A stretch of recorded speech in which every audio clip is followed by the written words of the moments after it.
das piores dores que uma pessoa pode sentir é a dor da perda de um filho. Existem pouquíssimas coisas que podem nos ajudar a aprender a lidar com um sentimento como uma perda como essa. Uma dessas coisas é a arte e a catarse que ela pode nos provocar para ajudar a expurgar esse sentimento. E é por isso que hoje nós vamos falar sobre o gibi de Tom Hart, Rosalie Lightning, Memórias Gráficas.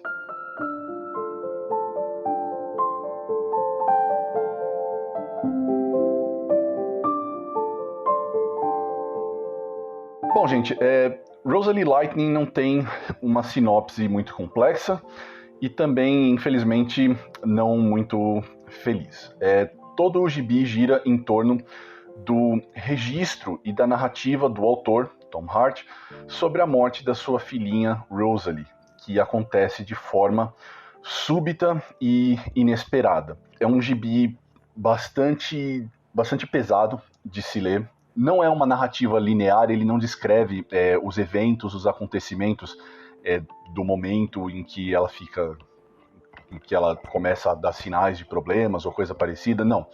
Todo o gibi já se inicia a partir do processo de luto e da retomada de memórias de convivência dos pais com a pequena Rosalie, tudo o que aconteceu depois. É muito um processo quase terapêutico. E eu não estou dizendo isso de forma vã, tem bastante a ver com o que a gente vai trabalhar daqui para frente, que é o seguinte: fica bastante claro que a criação desse quadrinho para o autor é muito de um processo catártico.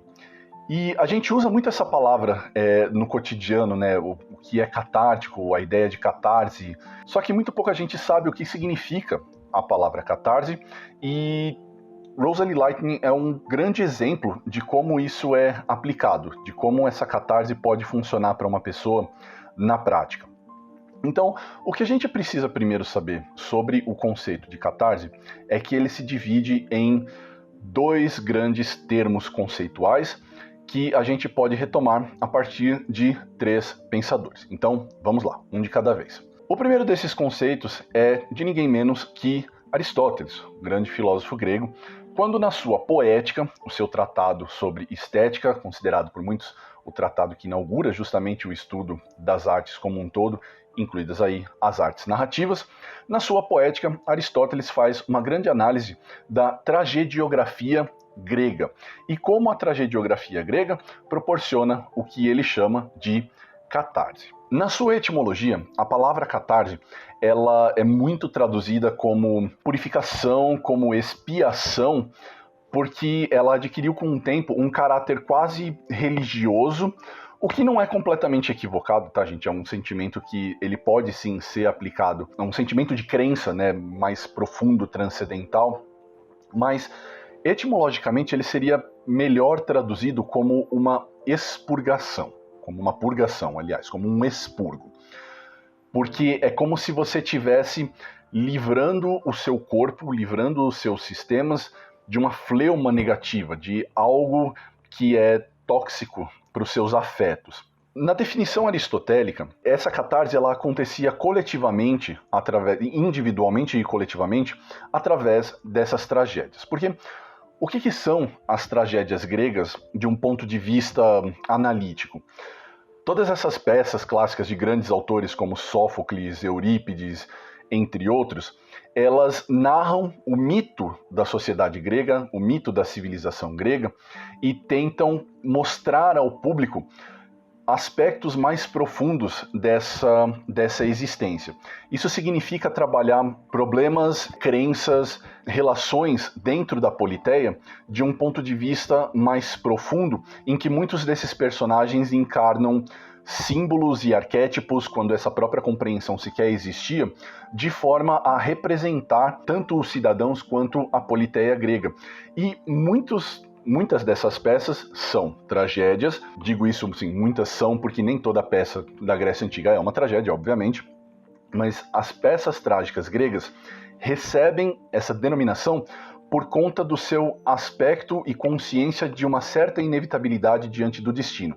Inclusive, etimologicamente falando, a própria palavra tragédia significa algo que é inevitável, né? A tradução da palavra tragédia é até curiosa porque ela significa algo como o canto do bode, porque tem a ver com um tipo de sacrifício que era feito ao deus Dionísio, mas que, no seu sentido mais abstrato, tem a ver com isso, essa inevitabilidade diante de forças que são maiores do que nós. A compreensão, a assimilação dessa ideia de inevitabilidade, de que existe algo maior ao qual nós estamos suscetíveis, evoca um certo sentimento de pavor, mas também de compaixão. E são esses sentimentos que, quando compartilhados coletivamente, através da arte, através da narrativa, fazem com que nós possamos expurgar esse sentimento. Inclusive, a definição que Aristóteles dá da sua poética tem a ver exatamente com isso. É, pois, a tragédia a mímese de uma ação de caráter elevado, completa e de certa extensão, em linguagem ornamentada, com cada uma das espécies de ornamento distintamente distribuídas em suas partes. Mímese que se efetua por meio de ações dramatizadas e não por meio de uma narração, e que, em função da compaixão e do pavor, realiza a catarse de tais emoções. Mímese aqui, gente, é uma imitação, porque Aristóteles entendia que a arte é uma forma de você representar a vida e, através dessa representação, você conseguir compreendê-la melhor. Que a arte, como um reflexo do mundo e dos indivíduos, oferecia essa possibilidade de enxergar a si mesmo, de novo, como sociedade, como indivíduo, e através desse reflexo poder entender melhor quem eles são, o que a vida e a existência significam, e através dessa compreensão transcender sentimentos como a compaixão, o pavor e outros que podem definir o mundo como ele é. O que significa a catarse aplicada, por exemplo, nessas narrativas? Acho que um dos exemplos mais conhecidos é, por exemplo, o do Édipo Rei, de Sófocles. Então vocês se lembram que Édipo Rei trabalha toda a tragédia tebana envolvendo o seu rei Édipo, e na sua conclusão, Édipo, spoiler de obras de 2.500 anos de idade, mas Édipo fura os seus olhos. Por que esse momento é um momento catártico? Porque a narrativa grega, a narrativa da tragediografia grega, ela é uma narrativa de escalada, é uma narrativa de construção. Você inevitavelmente sabe que a conclusão daqueles eventos trágicos vai ser revelada para os personagens. Os personagens são obtusos aos fatos, mas o público não. E isso vai criando um crescendo de emoções e de afetos tensos. E quando esse afeto, quando essas emoções chegam ao seu limite, é preciso uma válvula de escape. E essa válvula de escape é justamente o choque, que é o momento em que o Édipo fura os seus olhos. Quando ele toma consciência de tudo o que o envolvia, toda a narrativa na qual ele está inserido, ele fura os seus olhos. Então não é difícil nesse sentido, gente, entender como isso está relacionado, por exemplo, ao gibi Rosalie Lightning. Porque a própria ideia de perder uma criança, ela já é chocante. Não há como não se impactar se você possui um mínimo de compaixão, ou até mesmo se você tem um filho, não sentir esse medo de você, em algum momento, perder o seu filho sem motivo. E são tensões que são latentes na existência de qualquer ser humano. E criar uma narrativa que permita a você expressar toda a compaixão que você sentia por uma pessoa assim e expressar todo o pavor de tê-la perdido é uma forma de você expurgar esses sentimentos. Para o próprio autor, isso tem um sentido mais profundo, que a gente vai explorar agora nesse próximo tópico, mas já é possível entender por que a ideia de colocar esse evento dentro de uma narrativa de quadrinhos faz sentido, porque você dá uma ordem, você dá um sentido para algo que são emoções caóticas, para algo que são emoções intensas, e dando um sentido a elas, você é capaz de compreendê-las melhor. É claro que na poética de Aristóteles a gente entende isso num sentido quase teleológico, num sentido estético, mas como eu acabei de mencionar, existe um sentido mais profundo para isso. E quem vai resgatar o conceito de catarse muito tempo depois, na verdade, roubartilhar, né, usar uma expressão contemporânea, porque é uma expressão que como eu disse, hoje está imersa no cotidiano de muitas pessoas, muito graças ao trabalho desses dois pensadores, são os vienenses, que um deles você talvez não conheça, Joseph Breuer, que é responsável por desenvolver as bases da psicanálise, e o outro, que você com certeza conhece, que é o outro grande responsável pela psicanálise, Sigmund Freud. Quando Freud e Breuer eles buscam o conceito de catarse nesse pensamento antigo, eles o refiguram para sua análise psicanalítica. Como isso é aplicado? Não é difícil de entender, eu já cantei um pouco dessa bola. Você ter emoções que são intensas significa que você precisa ou expressá-las ou aprender a lidar com elas, senão elas ficam retesadas e elas passam a fazer mal para você como indivíduo. Isso é a base da psicanálise, tá, gente?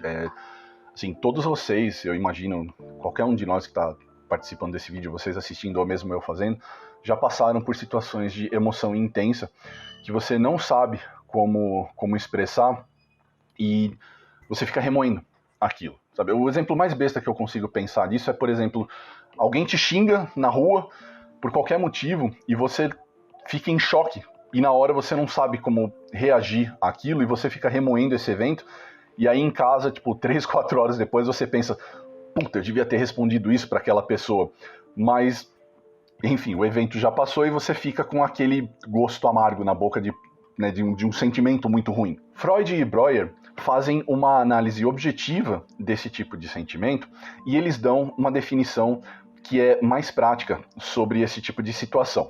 O método de psicoterapia em que o efeito terapêutico visado é uma purgação, é uma descarga adequada dos afetos patogênicos. O tratamento permite à pessoa evocar e até reviver os acontecimentos traumáticos e fazer a abreação dos afetos ligados ao trauma. Talvez vocês não saibam o que é essa expressão, gente, abreação. Então, assim, bem por cima, que me perdoem todos os psicólogos e psicanalistas que talvez estejam assistindo esse vídeo, uma abreação é uma reação tardia, uma reação retardada de algum sentimento que não encontrou a maneira adequada de ser expresso. É bem como essa situação, como esse exemplo que eu acabei de descrever. Quando você passa por um evento que você não consegue ter uma reação apropriada, saudável, aquele sentimento fica em você. Inclusive o próprio Freud, ele usa uma expressão que é algo bastante compreensível. Ele fala como uma indigestão. É uma indigestão emocional. Aquilo fica em você. E quando ele e Breuer falam sobre a maneira como esses sentimentos afetam o nosso corpo, fica até mais compreensível. Citando os autores novamente, os afetos que não conseguiram encontrar o caminho para a descarga ficam presos, exercendo então efeitos patogênicos. Assim, o termo catarse exprime o efeito esperado de uma abreação adequada do traumatismo. A cura, portanto, era obtida pela liberação do afeto desviado e sua descarga por vias normais. O que isso significa então, gente? Significa que o método catártico, dentro da proposta terapêutica, dentro do método psicanalítico, significa você encontrar maneiras de expressar adequadamente esse sentimento que fica retesado. O que significa esse expressar adequadamente? É você, de novo, desculpa a todos os psicólogos e psicanalistas que estão assistindo a gente pela excessiva simplificação, mas significa você pôr para fora. Significa você falar sobre esse sentimento, significa você admitir que ele existe e se debruçar sobre ele. E é claro, gente, quando se trata de um evento excessivamente traumático, e de novo, aqui não é difícil ligar a perda de uma criança, né, a perda de uma filha, é desnecessário dizer que existem poucos eventos na vida de uma pessoa que são mais traumáticos do que isso. E no caso do Tom Hart, de um ponto de vista terapêutico e psicanalítico, isso é ainda mais difícil porque a gente está falando da perda súbita e inesperada. Eu usei esses adjetivos, gente, para quase não dizer que é inexplicável, porque a Rosalie, o autor, ele deixa bastante claro que a Rosalie, ela morre... Desculpa, gente, é até engraçado, isso é uma regravação do vídeo original e mesmo assim falar sobre o vídeo me afeta. Perdão. Porque é uma perda inesperada. É uma perda, assim, quase que inexplicável. E o que isso significa? Significa que você não tem um foco. Não existe um culpado. Sabe, o que muitas pessoas fazem quando, por exemplo, vamos imaginar situações, fosse você dirigindo um carro e você bate o carro e a criança morre. Muitas pessoas se culpam, e isso é um foco. Você tem um ponto de partida. Imagina que uma desgraça horrenda, mas, por exemplo, uma criança morre assassinada. Você tem um foco, você tem um culpado. Imagina que a criança fica doente como uma doença horrível, tipo um câncer. Você tem um foco. O que é o foco? É o potencial de você se debruçar sobre um ponto de partida, sobre você explorar esse sentimento a partir de alguma coisa. Quando isso não existe, como no caso da Rosalie, é muito, muito complexo, porque você não tem por onde começar. E o método catártico, ele propõe justamente isso, criar um foco através do qual você pode expressar esse sentimento. E qual foi o foco que o Tom Hart encontrou? Criar quadrinhos. Ele, como ilustrador, decidiu colocar nas páginas de uma HQ toda a dor e todo o sofrimento que ele estava sentindo, para que ele pudesse encontrar uma maneira de expurgar esse sentimento. Quase de fazer para usar uma expressão anacrônica, uma sangria desses sentimentos negativos, provocados por esse evento traumático. Como isso funciona para o leitor? A gente falou bastante da teoria, a gente falou do ponto de vista do autor. Como isso funciona para o leitor? É assim, gente. Eu não tenho filhos, tá? Então, eu não consigo imaginar analogamente como é um sentimento como esse, mas eu fui professor. Tá? O pessoal que acompanha o canal sabe, eu dei aula durante mais de uma década. E assim, gente, eu não sei quantos alunos eu já tive. Passou da casa do milhar, com certeza. Isso é um fato. E assim, quando você lida com tantas vidas, algumas delas vão embora, né? E você não sabe exatamente o que fazer com esse sentimento, porque ninguém te prepara para isso. E não há como você ser preparado para isso. A ideia de um pai que perde um filho é uma coisa que assim, soa para qualquer um como algo um pouco antinatural, como algo muito antinatural, porque adultos não deveriam perder crianças. Puta, mesmo da segunda vez tá difícil, cara. Desculpa, gente. Tem uma definição que eu gosto bastante, que é do filósofo francês Paul Ricoeur, e ele fala na sua obra A História, a Memória e o Esquecimento, que o esquecimento, ele não é uma destruição de uma memória, ele é a ausência de uma memória, ou seja, ele não é a destruição de algo, ele é a ausência de algo num espaço que antes era ocupado.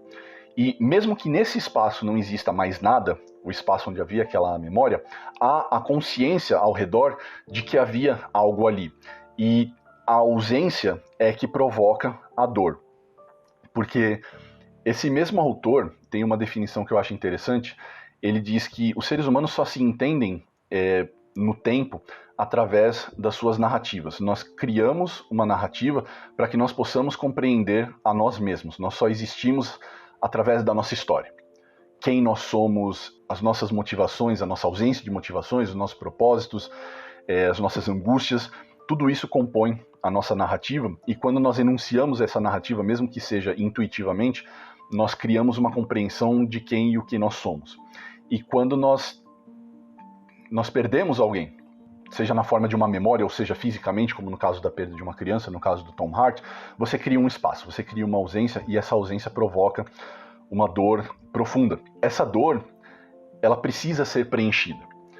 Se não porque obviamente é impossível, se não pelo retorno da presença da pessoa, porque no caso de uma morte, obviamente isso é impossível, mas por um significado, por um entendimento, e no significado não no sentido, gente, de assim, dar um significado para a morte da pessoa, mas um significado de entender, de assimilar que aquilo era um evento possível. A vida está suscetível à morte.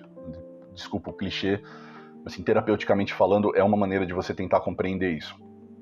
E no caso, na minha história como professor, isso infelizmente aconteceu mais de uma vez. A primeira vez foi algo devastador, assim como a última. E é difícil, porque são pessoas que, obviamente, pelas quais você, pelo menos eu como professor fazia isso, pelas quais você cria um afeto e existe uma relação de desenvolvimento e tal. Inclusive eu até falo isso porque eu não sei se existe alguém aí fora que esteja dizendo algo do tipo: ah, mas ser professor é diferente de ser pai, você nunca vai saber como é a dor da perda de um filho. Eu quero muito que você vá tomar no seu c... tá? Você hierarquizar a dor é uma das coisas mais cuzonas que alguém pode fazer. E, claro, você pode fazer isso por diversos motivos. Quando a pessoa ela sente a dor, ela se coloca no foco da dor. Né? E existem até situações em que a pessoa ela acaba, em alguma medida, se acostumando a essa dor, e essa dor a torna, de alguma forma, especial. Ela se sente destacada do resto. E é até curioso, porque no gibi tem algumas cenas em que não é que o Tom Hart ele admite que ele se comportou de forma cuzona, porque também não acho nem que seja o caso, mas em diversos momentos ele chega a falar coisa do tipo: ah, porque eu olho para as pessoas e vejo as suas vidas perfeitas ao meu redor, ou coisa do tipo: essas pessoas não sabem que eu sou um homem quebrado. E, cara, é uma pessoa tão mergulhada na sua dor, óbvio, com todas as justificativas que nós já expressamos, que ela não consegue se desassociar, ela não consegue pensar na possibilidade de que outras pessoas possuem dores devastadoras. Que é uma coisa que, de novo, na minha experiência como professor, inclusive é uma coisa que eu sempre falei para as pessoas, muitas vezes a gente subestima a dor das crianças porque elas não encontram esse sentido, elas não conseguem encontrar uma catarse, como muitas vezes adultos que têm mais referências conseguem, e a gente negligencia essa dor. Então, às vezes a gente vê, por exemplo, um adolescente sofrendo pela dor do primeiro amor e a gente acha que é bobeira porque nós já estamos calejados. Mas para aquela criança, aquela dor é muito real. E ela não pode ser subestimada, porque aquilo é um evento definidor na vida dela. Então, até para retomar uma outra citação do Freud e do Breuer, de novo dos autores, é na linguagem que o homem encontra um substituto para o ato, substituto graças ao qual o afeto pode ser, então, abreagido quase da mesma maneira. Em outros casos, é a própria palavra que constitui o reflexo adequado sob a forma de queixa ou como expressão de um segredo pesado, como uma confissão. Então, assim, gente, dor é dor. E a dor precisa encontrar uma válvula de escape. Ela precisa encontrar uma catarse. E é exatamente isso que o Tom Hart faz em Rosalie Lightning, sobre a morte da sua filha, que inclusive tem um final que é bastante bonito. Isso não é spoiler, tá, gente? Porque, assim, isso não é uma narrativa sobre tramas ou sobre desejos ou sobre qualquer coisa parecida. A gente, infelizmente, já sabe como isso termina. Mas o bonito é que termina com uma afirmação. A afirmação diante da vida, né? E mesmo na minha experiência como professor, de novo, desculpem muito, gente, por ter personalizado um pouco esse vídeo, mas é um tema de afetos, entendeu? E não sei se algumas pessoas que acompanham Formiga podem achar que eu sou meio carrancudo, mas assim, como qualquer outro ser humano, tem coisas aqui de baixo, e é difícil não sentir empatia. Rosalie Lightning é uma leitura muito difícil, como eu já deixei claro, e assim, eu precisei encontrar maneiras de lidar com isso, e eu nem sempre consegui, a verdade é essa. Fiquem tranquilos, tá, gente? Eu sei que parece... A minha terapia tá em dia, eu tenho um terapeuta muito bom, obrigado, inclusive Leandro, se você estiver assistindo isso aqui. Mas assim, eu tenho que admitir que nem sempre eu consigo encontrar algo tão catártico quanto o que o Tom Hart fez aqui, mas me ajuda muito nesse processo empático ter uma leitura como essa, e em parte essa é a razão também de estar gravando esse programa, para dizer para você, amigo espectador, que talvez esteja precisando exercitar a sua empatia ou encontrar uma narrativa com a qual você possa se identificar e talvez provocar esse efeito catártico em você. Rosalie Lightning é uma leitura mais do que indicada. É um puta gibi, tá? Lançado aqui pela Nemo em 2017, a obra original é de 2015. E é isso, gente, eu vou interromper por aqui porque esse foi difícil. Ai, uau.